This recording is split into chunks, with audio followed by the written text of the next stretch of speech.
Hi friends, நான் தான் விவேகானந்தன். இன்றைக்கி நம்ம பார்க்க போகிற டாபிக் என்னென்னா, ரிஜிஸ்டர்ட் பவரால் இருந்தால் பார்க்க போகிறோம். நமக்கு அசட்ஸ்னால் என்னென்னு பார்க்க போகிறோம். இது வரைக்கும் ப்ரீவியஸ் வீடியோஸ்லாம் பார்த்தோன்னா அசட்ஸ்னால் என்ன, அசட்ஸ்ங்கிறது அசட் வேணும், அதில் இருந்தால் நமக்கு வருமானம் வரும்னு சொல்லியிருப்போம்.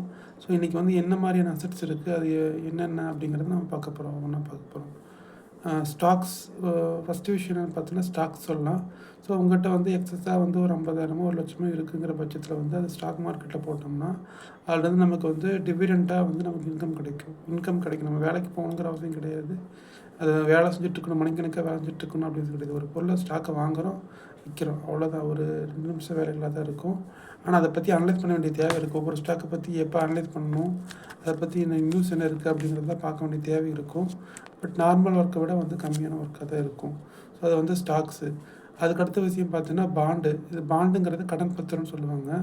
ஸோ எக்ஸாம்பிளுக்கு வந்து பார்த்தீங்கன்னா இந்த பேங்க்ஸ் இருக்கிறது, ஒரு கவர்மெண்ட் இருக்கிறது, ஒரு கார்ப்பரேஷன் இதெல்லாம் என்ன பண்ணுவாங்கன்னா, அவங்களுக்கு கடன் வேணும்னா கடன் வந்து ஃபார் எக்ஸாம்பிள் ஒரு பாண்டு ₹1,00,000 சொல்லி கொடுத்துருவாங்க. அதுக்கு வந்து நமக்கு வட்டி வந்து 8% தர்றோம், 10% தர்றோம், 12% தர்றோம் அப்படிங்கிற மாதிரி அவங்க டாக்குமெண்ட்டை மென்ஷன் பண்ணியிருப்பாங்க. ஸோ அதை வாங்கினோம்னா மாதம் நமக்கு ஒரு அமௌண்ட்டு எவ்வளோ பர்சன்டேஜ் சொல்லியிருக்காங்களோ அந்த பர்சன்டேஜுக்கான இன்கம் வந்து நமக்கு வந்துடும். அதை வந்து பாண்டுன்னு சொல்கிறது. அதுக்கடுத்து வந்து பார்த்திங்கன்னா இன்டலெக்சுவல் ப்ராப்பர்ட்டி, ஐபி, அதாவது இன்டலெக்சுவல் ப்ராப்பர்ட்டின்னு சொல்லுவாங்க.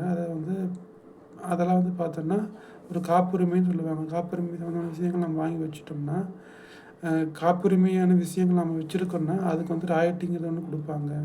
எக்ஸாம்பிளுக்கு வந்து பார்த்தீங்கன்னா, உங்கள்கிட்ட திறமை இருக்குது அப்படின்னா, ஒரு நல்ல மியூசிக் போடுறீங்கன்னா அந்த ஒவ்வொரு டைம் அந்த மியூசிக் வந்து ப்ளே வந்து அதுக்கான ராயல்ட்டி உங்களுக்கு கிடைக்கும். அது வந்து ரொம்ப ஸ்கில்டான விஷயங்களுக்கு வந்து நம்ம சம்பாதிக்க முடியும். அதே மாதிரி ஒரு இன்வென்ஷன் பண்ணுறீங்கன்னா அந்த விஷயத்தில் வந்து ஒவ்வொரு டைம் அந்த ப்ராடக்ட் வந்து உற்பத்தி பண்ண அதுலேருந்து ராயல்ட்டிங்கிற ஒரு அமௌண்ட் வந்து உங்களுக்கு கிடைக்கும்.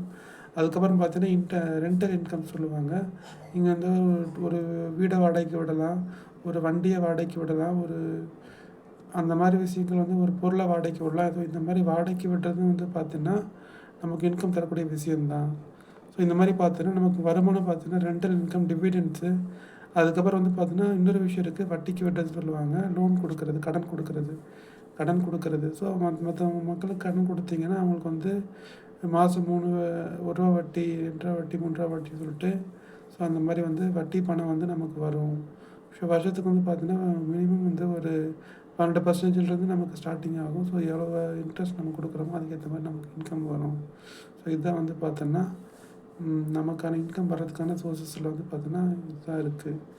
ஸோ இதை பற்றி நம்ம இன்றைக்கி தெரிஞ்சுக்கிட்டோம். ரொம்ப நன்றி. தேங்க்யூ.